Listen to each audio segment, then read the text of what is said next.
for more than 30 years and goes home without any pension? Where on earth?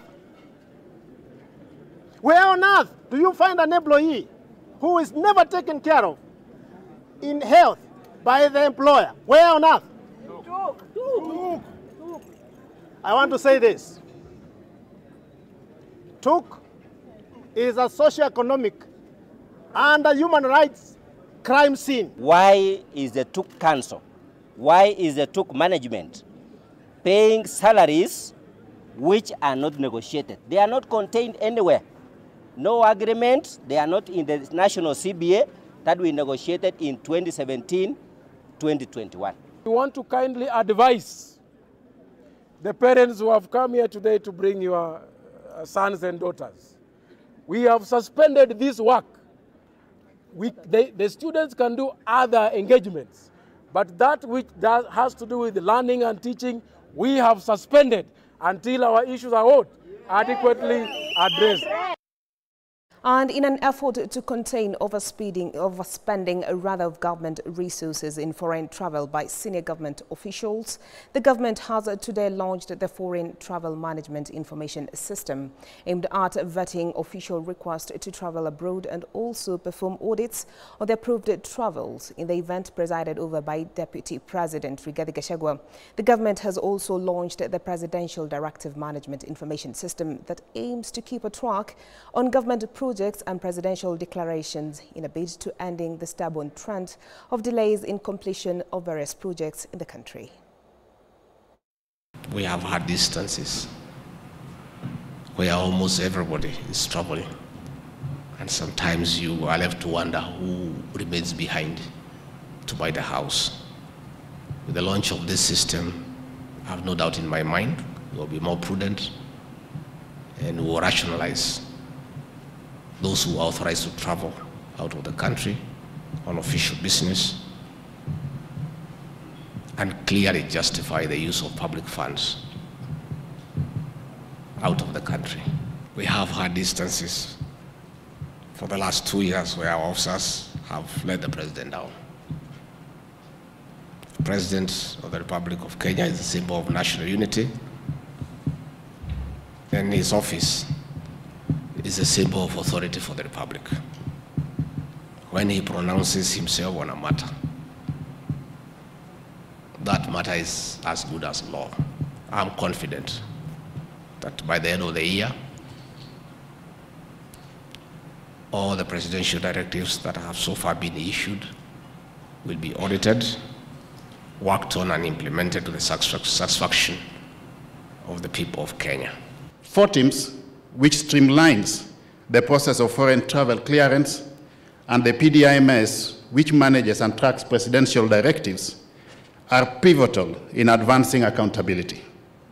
These systems, Your Excellency, will support more informed decision-making, efficient resource allocation, and effective monitoring, evaluation, and reporting.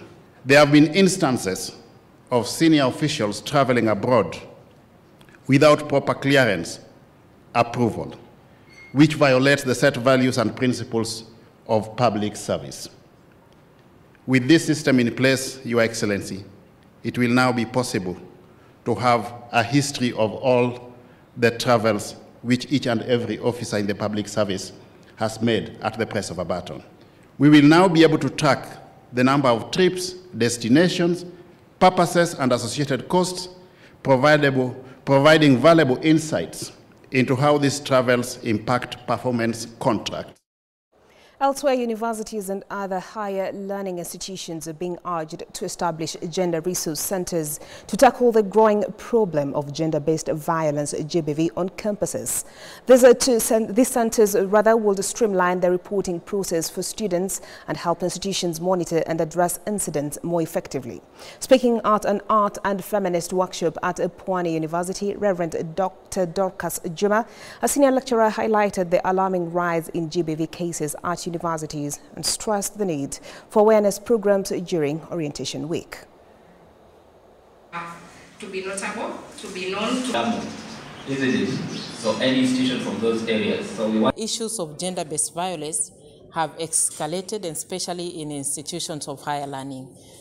you will not miss a semester without hearing about more than 2 students who have become victims of gender-based violence. Some will be stabbed to death, some will be killed.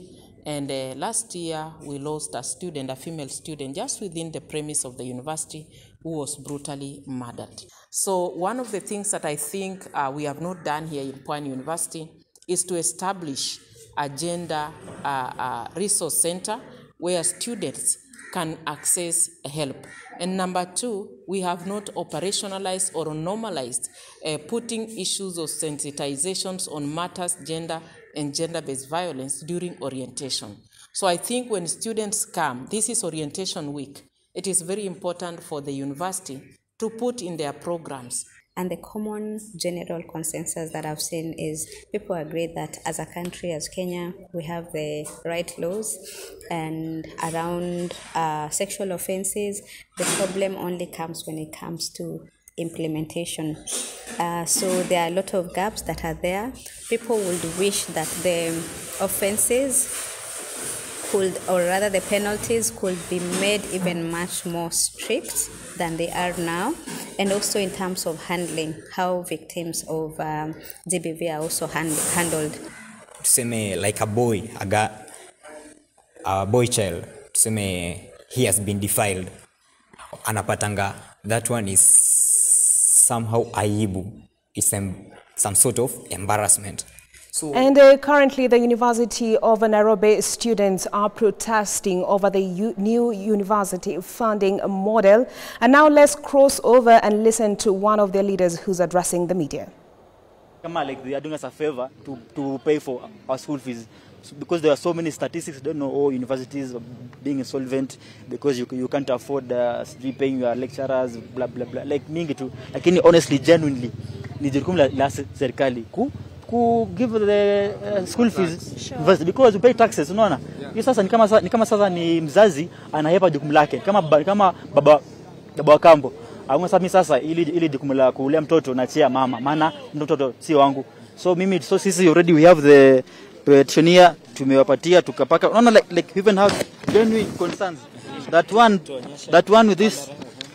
with this new funding model, it reduce access to education because many bana dreams, unaona. 2, there be more burden to our parents who can't even afford food, unaona. Mzazi kulipa sijui 1200, like they can't, unaona. Haya, demands were very clear. One, we want them to revert back to the DUC model. Yes. They said the old DUC ni ngumu because hawana pesa. Tukwambia it is your duty because we pay taxes. Sure. Said it's a privilege, said it's a favor. It's your duty to give us free and affordable education. No, that's number 1. Or if you don't work with the NFM, watu band 5 na band 4. Yes. Work na band 1, 2 and 3. Tunaona. Ndio pia kila moja access. Tunaona. Because you see because one thing as a country ena shida. Sawa, tulia.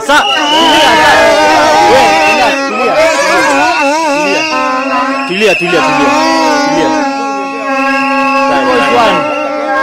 Mwasilisha matako yenu kwa nani na labda amewaambia nini? Kwa PS. Right now, address accommodation fees hii. Yes. Right now we are going at the University of Nairobi to address the issue of accommodation fee. So we are going to main campus for them to lower the accommodation fee at the University of Nairobi. So up to 9th, then the next way forward by 9th. Yes,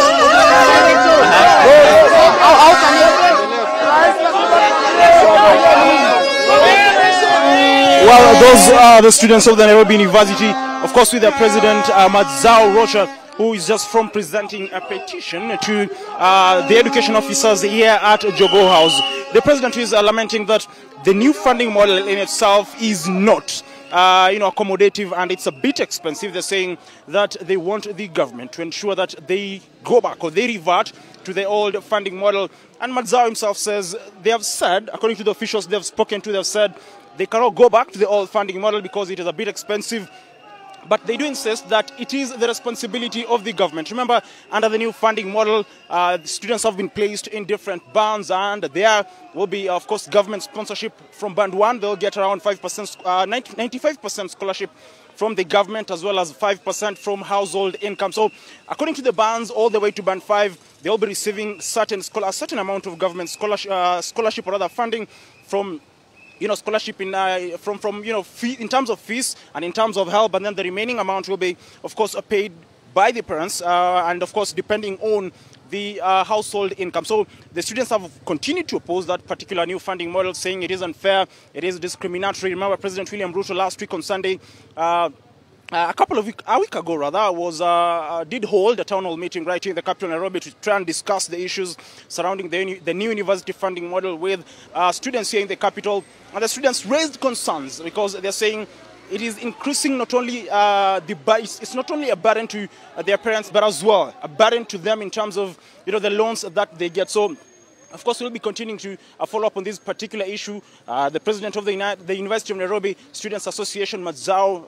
Rocha, says they will be starting the demonstrations on this 9th of September, this particular month, across the country. And of course, he's calling on comrades to come out and oppose this particular model, which he says is unfair and is killing their dreams. Back to you.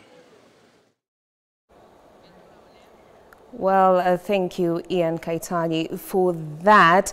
And moving on from the city centre, the Uasin Gishu County government has intensified efforts on cancer screening and awareness following a rise in reported cases of cervical cancer, particularly in Keses constituency and other areas, during the launch of the new colposcopy machine at the Mama Rachel Ruto Maternity Hospital. Promotive and Preventive Health Chief Officer Dr. Paul Wangwe announced that residents will receive free cervical cancer screening.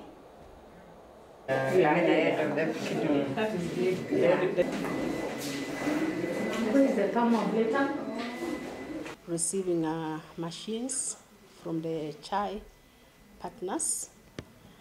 We received 2 machines. We have a machine called colposcopy machine. This is a machine we used for screening. Then we also have another machine called the lip machine. Lip machine is used for treating. We are talking about cervical cancer screen. Cancer in this region, of late we have noticed increase in such issues, especially it's in Keses area. There are regions in this county that the cancers have increased, but now we have increased the sensitization. Our sensitization approach has been improved. Very many people now are aware about cervical cancer and how to prevent. It is caused by the human papilloma virus. We have now free screening and treatment of cervical cancer. 10 of our staff have been taught on how to do the lip procedure and how to use the thermoablation procedure. This is for early cancer prevention. If cervical cancer is noted early in advance, it is preventable. So in Uasin Gishu County, we have 40 facilities that do free screening, and we have 12 facilities that do treatment. And with that, we take a breather here at K24 Newscast. I'll see you in a short while.